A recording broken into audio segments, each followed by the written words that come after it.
राम से मिथिला के राजपुरोहित शतानंद जी विशेष रूप से प्रभावित हुए।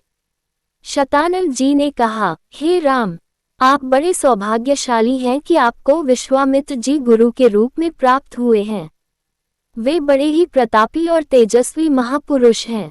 ब्राह्मणत्व की प्राप्ति के पूर्व ऋषि विश्वामित्र बड़े पराक्रमी और प्रजावत्सल नरेश थे।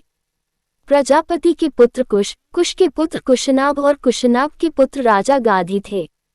ये सभी शूरवीर, पराक्रमी और धर्मपरायण थे। विश्वामित्र जी उन्हीं गाधी के पुत्र हैं। एक बार राजा विश्वामित्र अपनी सेना के साथ वशिष्ठ ऋषि के आश्रम में गए। चूंकि उस समय वशिष्ठ जी ईश्वर भक्ति में लीन होकर यज्ञ कर रहे थे, विश्वामित्र जी उन्हें प्रणाम करके वहीं बैठ गए।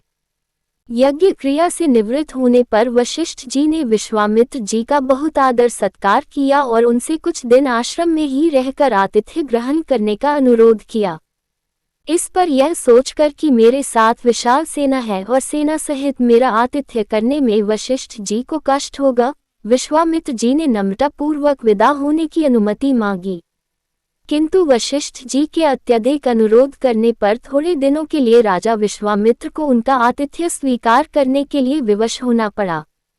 राजा विश्वामित्र के आतिथ्य स्वीकार कर लेने पर वशिष्ठ जी ने कामधेनु गौ का आह्वान किया और उससे विश्वामित्र तथा उनकी सेना के लिए 6 प्रकार के व्यंजन तथा समस्त प्रकार की सुविधाओं की व्यवस्था करने की प्रार्थना की। उनकी इस प्रार्थना को स्वीकार करके कामधेनु गौ ने सारी व्यवस्था कर दिया। वशिष्ठ जी के अतिथि सत्कार से राजा विश्वामित्र और उनके साथ आए सभी लोग बहुत प्रसन्न हुए। कामधेनु गौ का चमत्कार देखकर विश्वामित्र के मन में उस गौ को प्राप्त कर लेने की इच्छा जागृत हुई और उन्होंने वशिष्ठ जी से कहा कि ऋषिश्रेष्ठ, कामधेनु जैसी गौ तो किसी वनवासी के पास नहीं वरन राजा महाराजाओं के पास ही शोभा देती है। अतः आप इसे मुझे दे दीजिए। इसके बदले में मैं आपको सहस्त्रों स्वर्ण मुद्राएं दे सकता हूँ। इस पर वशिष्ठ जी बोले कि राजन, ये गौ ही मेरा जीवन है और इसे मैं किसी भी कीमत पर किसी को नहीं दे सकता।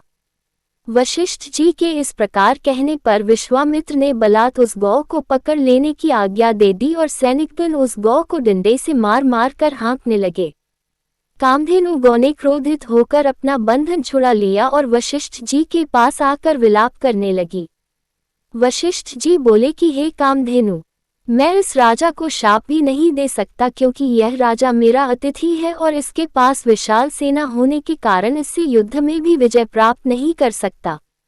मैं अत्यंत विवश हूँ। वशिष्ठ जी के इन वचनों को सुनकर कामधेनु ने कहा कि हे ब्रह्मर्षि, क्या एक ब्राह्मण के बल के सामने क्षत्रिय का बल कभी श्रेष्ठ हो सकता है? आप मुझे आज्ञा दीजिए, मैं एक क्षण में इस क्षत्रिय राजा को उसकी विशाल सेना सहित नष्ट कर दूंगी। कोई अन्य उपाय न देखकर वशिष्ठ जी ने कामधेनु को अनुमति दे दी। आज्ञा पाते ही कामधेनु ने योगबल से पहनव सैनिकों की एक सेना उत्पन्न कर दिया और वह सेना विश्वामित्र की सेना के साथ युद्ध करने लगी। विश्वामित्र जी ने अपने पराक्रम से समस्त पहनव सेना का विनाश कर डाला। इस पर कामधेनु ने सहस्त्रों शक, हूण, बर्वर, यवन और कामबोज सैनिक उत्पन्न कर दिया। जब विश्वामित्र ने उन सैनिकों का भी वध कर डाला तो कामधेनु ने मारक शस्त्रास्त्रों से युक्त अत्यंत पराक्रमी योद्धाओं को उत्पन्न किया, जिन्होंने शीघ्र ही राजा विश्वामित्र की सेना को गाजर मूली की भांति काटना आरंभ कर दिया। अपनी सेना का नाश होते देख विश्वामित्र के 100 पुत्र अत्यंत कुपित हो वशिष्ठ जी को मारने दौड़े। परिणाम ये हुआ कि वशिष्ठ जी ने उनमें से एक पुत्र को छोड़कर शेष सभी को भस्म कर दिया। सेना तथा पुत्रों के नष्ट हो जाने से विश्वामित्र बड़े दुखी हुए। अपने बचे हुए पुत्र का राजतिलक कर वे तपस्या करने के लिए हिमालय की कंदराओं में चले गए।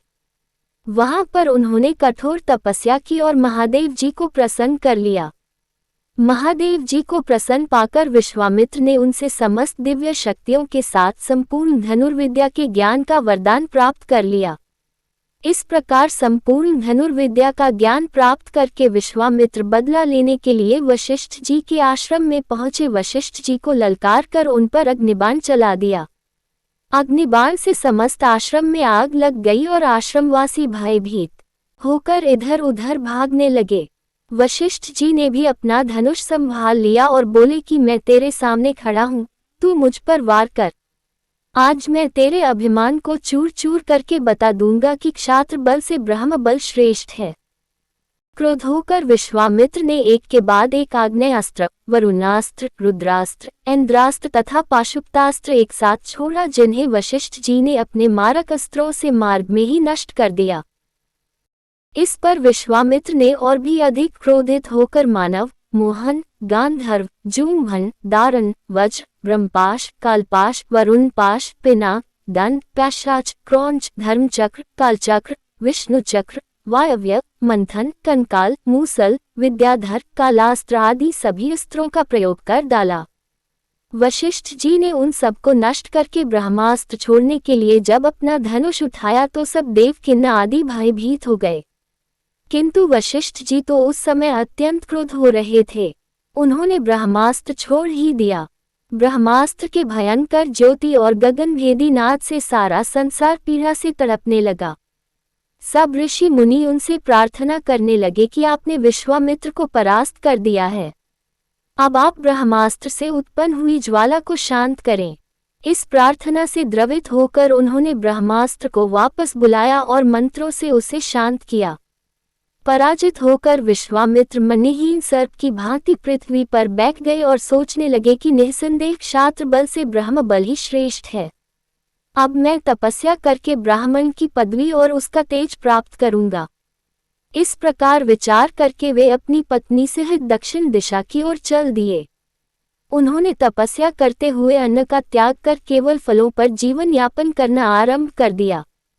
उनकी तपस्या से प्रसन्न होकर ब्रह्मा जी ने उन्हें राजर्षि का पद प्रदान किया। इस पद को प्राप्त करके भी ये सोचकर कि ब्रह्मा जी ने मुझे केवल राजर्षि का ही पद दिया, महर्षि देवर्षि आदि का नहीं, वे दुखी ही हुए।